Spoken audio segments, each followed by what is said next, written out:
CM ಸಿದ್ದರಾಮಯ್ಯನವರ ಪುತ್ರ ಯತೀಂದ್ರ ಸಿದ್ದರಾಮಯ್ಯ ಮತ್ತೊಂದು ವಿವಾದಾತ್ಮಕ ಹೇಳಿಕೆಯನ್ನ ಕೊಟ್ಟಿದ್ದಾರೆ. ಸಿದ್ದರಾಮಯ್ಯನವರ ಸುಪುತ್ರ ಯತೀಂದ್ರ ಮತ್ತೊಂದು ವಿವಾದಕ್ಕೆ ಕಾರಣವಾಗಿದ್ದಾರೆ. ಈ ಬಾರಿ ಚುನಾವಣಾ ಆಯೋಗದ ಕುರಿತಂತೆ ಹೇಳಿಕೆಯನ್ನ ಕೊಟ್ಟಿದ್ದಾರೆ. ಚುನಾವಣಾ ಆಯೋಗದ ಕಮಿಷನರ್ ರಾಜಕೀಯ ಪುಡಾರಿ ಅನ್ನುವಂತಹ ಹೇಳಿಕೆಯನ್ನ ಕೊಟ್ಟಿದ್ದಾರೆ. ಸಾಕಷ್ಟು ವಿವಾದಕ್ಕೆ ಕಾರಣವಾಗ್ತಾ ಇದೆ ಯತೀಂದ್ರ ಅವರ ಹೇಳಿಕೆ. ಈ ಹಿಂದೆ ಚುನಾವಣೆ ಆಯೋಗ ನಿಷ್ಠೆಯಿಂದ ಕೆಲಸ ಮಾಡ್ತಾ ಇತ್ತು, ಆದರೆ ಈಗ ರಾಜಕೀಯ ಪುಡಾರಿ ರೀತಿ ವರ್ತಿಸ್ತಾ ಇದೆ. ಆಯೋಗಕ್ಕೆ ರಾಹುಲ್ ಗಾಂಧಿ ದೂರನ್ನ ಕೊಟ್ಟರೂ ಕೂಡ ಕ್ರಮ ಕೈಗೊಂಡಿಲ್ಲ, ಅಟ್ಲೀಸ್ಟ್ ಪರಿಶೀಲನೆ ಕೂಡ ಮಾಡಿಲ್ಲ. ಬಿಜೆಪಿ ವೋಟ್ ಚೋರಿ ಮಾಡದೆ ಇದ್ದಿದ್ರೆ ನಾವೇ ಅಧಿಕಾರಕ್ಕೆ ಬರ್ತಾ ಇದ್ವಿ.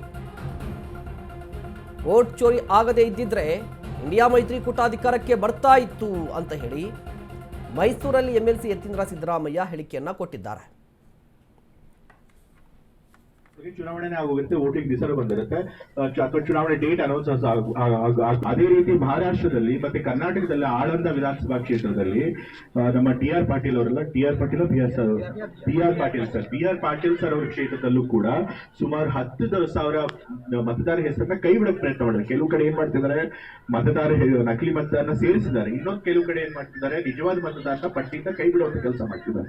ಆಳಂದ ವಿಧಾನಸಭಾ ಕ್ಷೇತ್ರದಲ್ಲಿ ಸುಮಾರು 10,000 ಮತದಾರರ ಹೆಸರು ಡಿಲೀಟ್ ಮಾಡಬೇಕು ಅಂತ ಹೇಳಿ ಪ್ರಯತ್ನ ಮಾಡಿದ್ದಾರೆ. ಅದಕ್ಕೆ ಏನ್ ಮಾಡ್ತಿದ್ದಾರೆ, ವ್ಯವಸ್ಥಿತವಾಗಿ ಅಲ್ಲೆಲ್ಲೋ ಡೆಲ್ಲಿಲಿ ಕೂತ್ಕೊಂಡು ಅಲ್ಲಿಂದ ಯಾರಾದ್ರೂ ಮತದಾರಲ್ಲಿ ಯಾರು ನಿಜವಾದ ಮತದಾರರು ಇರ್ತಾರೆ ಅವ್ರನ್ನ ಮತದಾರ ಪಟ್ಟಿಯಿಂದ ಕೈ ಬಿಡಬೇಕು ಅಂತ ಹೇಳಿ ಇವ್ರು ಆಕ್ಷೇಪಣೆ ಸಲ್ಲಿಸುವಂತದ್ದು ಎಲ್ಲೆಲ್ಲೋ ಕೂತ್ಕೊಂಡು.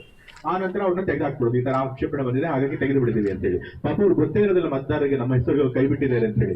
ಅವ್ರು ಗೊತ್ತಾಗೋಷ್ಟೊಳಗೆ ಚುನಾವಣೆ ಆಗೋಗುತ್ತೆ, ವೋಟಿಂಗ್ ದಿವಸ ಬಂದಿರುತ್ತೆ ಅಥವಾ ಚುನಾವಣೆ ಡೇಟ್ ಅನೌನ್ಸ್ ಆಗ್ಬಿಟ್ಟಿರುತ್ತೆ. ನಾವು ಮತ್ತೆ ಅವ್ರನ್ನ ಸೇರ್ಸಕ್ಕೂ ಆಗಲ್ಲ, ನಿಜವಾದ ಮತದಾರನ ಸೇರ್ಸಕ್ಕೂ ಆಗಲ್ಲ, ಮತ್ತೆ ಯಾರು ನಕಲಿ ಮತದಾರ ಇರ್ತಾರೆ ಅವ್ರನ್ನ ಪಟ್ಟಿಯಿಂದ ಕೈ ಬಿಡಿಸೋದಕ್ಕೂ ಆಗಲ್ಲ. ಹೀಗೆ ಮಾಡಿ ಸುಮಾರು ಲಕ್ಷಾಂತರ ಮತಗಳನ್ನ ಇವರು ಈ ರೀತಿ ಕಳುವು ಮಾಡಿಕೊಂಡು ಇವತ್ತು ಅಧಿಕಾರಕ್ಕೆ ಬರುವಂತ ಪ್ರಯತ್ನ ಮಾಡ್ತಾ ಇದ್ದಾರೆ.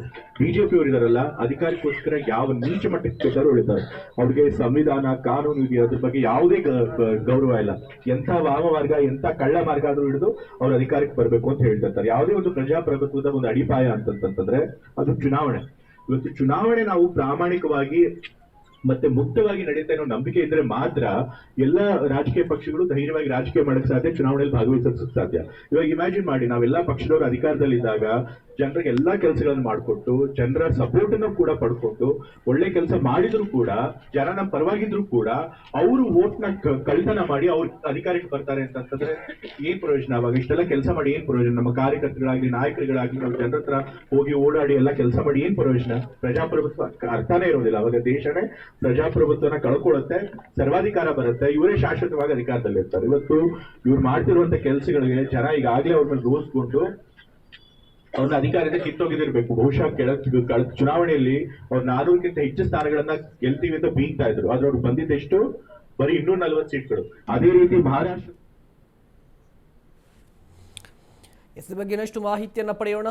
ದೂರವಾಣಿ ಸಂಪರ್ಕದಲ್ಲಿ ಜಾಯಿನ್ ಆಗ್ತಾ ಇದ್ದಾರೆ ನಮ್ಮ ಪ್ರತಿನಿಧಿ ಸಂದೀಪ್. ಪ್ರತಿನಿಧಿ ಸಂದೀಪ್, ಮುಖ್ಯವಾಗಿ ನೋಡಿ, ಕಳೆದ ಸಾಕಷ್ಟು ದಿನಗಳಿಂದ ಚುನಾವಣಾ ಆಯೋಗದ ವಿರುದ್ಧ ಕಾಂಗ್ರೆಸ್ ಟೀಕೆ ಮಾಡ್ತಾ ಇದೆ. ಬಟ್ ರಾಜಕೀಯವಾಗಿ ಟೀಕೆ ಮಾಡೋದು, ಬಿಜೆಪಿ ವಿರುದ್ಧ ವಾಗ್ದಾಳಿ ನಡೆಸೋದು ಎಲ್ಲವೂ ಸರಿ, ಬಟ್ ಕಮಿಷನರ್ ವಿರುದ್ಧ ಈ ರೀತಿಯಾಗಿ ರಾಜಕೀಯ ಪುಡಾರಿ ಅನ್ನೋದು ಎಷ್ಟು ಸರಿ? ಯಾವ ಸಂದರ್ಭದಲ್ಲಿ ಈ ಹೇಳಿಕೆಯನ್ನ ಕೊಟ್ಟರು ಯತೀಂದ್ರ ಸಿದ್ದರಾಮಯ್ಯನವರು? ಏನೋ ವೋಟ್ ಚೋರಿ ವಿಚಾರವನ್ನ ದೇಶದಾದ್ಯಂತ ಕಾಂಗ್ರೆಸ್ ತನ್ನ ಪ್ರಬಲ ಅಸ್ತ್ರವಾಗಿ ಕೇಂದ್ರದಲ್ಲಿ ಆಡಳಿತದಲ್ಲಿರ್ತಕ್ಕಂತಹ ಬಿಜೆಪಿ ವಿರುದ್ಧ ಪ್ರಯೋಗಿಸ್ತಾ ಬಂದಿರತಕ್ಕಂತಹದ್ದು.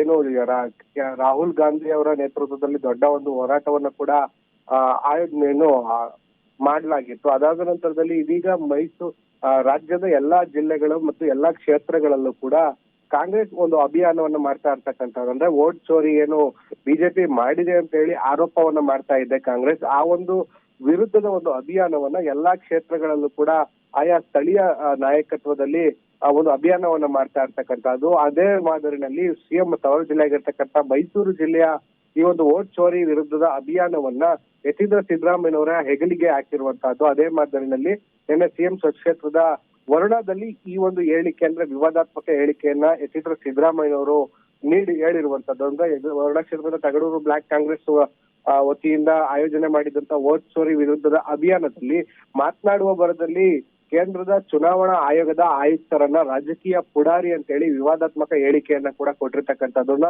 ಅದೇ ವೇದಿಕೆಯಲ್ಲಿ ಅದನ್ನ ಸಮರ್ಥನೆಯನ್ನ ಮಾಡ್ಕೊಳ್ಳೋದಕ್ಕೂ ಮುಖೇನ ಸಮರ್ಥನೆಯನ್ನ ಕೂಡ ಯತೀಂದ್ರ ಸಿದ್ದರಾಮಯ್ಯ ಅವರು ಮಾಡ್ಕೊಳ್ತಾರೆ. ಅಂದ್ರೆ ಕಳೆದ 6 ತಿಂಗಳಿಂದ ಏನು ಒಂದು ವಿಶೇಷ ತಂಡವನ್ನ ರಚನೆ ಮಾಡಿ ಯಾವ ಯಾವ ರೀತಿಯಲ್ಲಿ ವೋಟ್ ಚೋರಿ ಆಗಿದೆ ಅನ್ನುವಂತ ನಿಟ್ಟಿನಲ್ಲಿ ರಾಹುಲ್ ಗಾಂಧಿರವರು ಒಂದು ತಂಡವನ್ನ ರಚಿಸಿ ದಾಖಲೆಗಳನ್ನ ಸಂಗ್ರಹ ಮಾಡಿ ಒಂದು ದೊಡ್ಡ ಅಭಿಯಾನವನ್ನ ಮಾಡಿ ಚುನಾವಣಾ ಆಯೋಗಕ್ಕೆ ದಾಖಲೆ ಸಮೇತ ಮಲ್ಲಿಕಾರ್ಜುನ ಖರ್ಗೆ ಎಐಸಿಸಿ ಖರ್ಗೆ ಆಗಿರ್ತಕ್ಕಂಥ ಎಐಸಿಸಿ ಒಂದು ಅಧ್ಯಕ್ಷರಾಗಿರ್ತಕ್ಕಂಥ ಮಲ್ಲಿಕಾರ್ಜುನ ಖರ್ಗೆ ಅವರ ನೇತೃತ್ವದಲ್ಲಿ ದೂರನ್ನ ಕೊಟ್ಟರು ಕೂಡ ಯಾವುದೇ ದೂರನ್ನ ಅಥವಾ ಮನವಿಯನ್ನ ಪರಿಗಣನೆಗೆ ತೆಗೆದುಕೊಳ್ಳದೆ ನಮ್ಮ ದೂರನ್ನ ಗಣನೆಗೂ ತೆಗೆದುಕೊಳ್ಳದೆ ಎಲ್ಲ ಒಂದು ರೀತಿ ಕೇಂದ್ರದಲ್ಲಿ ಆಡಳಿತದಲ್ಲಿರ್ತಕ್ಕಂಥ ಬಿಜೆಪಿಯ ಕೈಗೊಂಬೆಯಾಗಿದ್ದಾರೆ ಮತ್ತು ರಾಜಕೀಯ ಪುಡಾರಿಯಾಗಿ ಕೇಂದ್ರ ಚುನಾವಣಾ ಆಯುಕ್ತರು ಕಾರ್ಯನಿರ್ವಹಿಸ್ತಾ ಇದ್ದಾರೆ. ಹಿಂದೆ ಚುನಾವಣಾ ಆಯೋಗ ಅಂತ ಹೇಳಿದ್ರೆ ಅದು ಸಾಕಷ್ಟು ನಿಷ್ಠೆಯಿಂದ ಇರ್ತಾ ಇತ್ತು. ಈ ಬಾರಿಯ ಚುನಾವಣಾ ಆಯುಕ್ತರು ರಾಜಕೀಯ ಪುಡಾರಿಯಾಗಿದೆ ಎನ್ನುವಂತ ನಿಟ್ಟಿನಲ್ಲಿ ವಿವಾದಾತ್ಮಕ ಹೇಳಿಕೆಗಳನ್ನ ಕೂಡ ಈಗ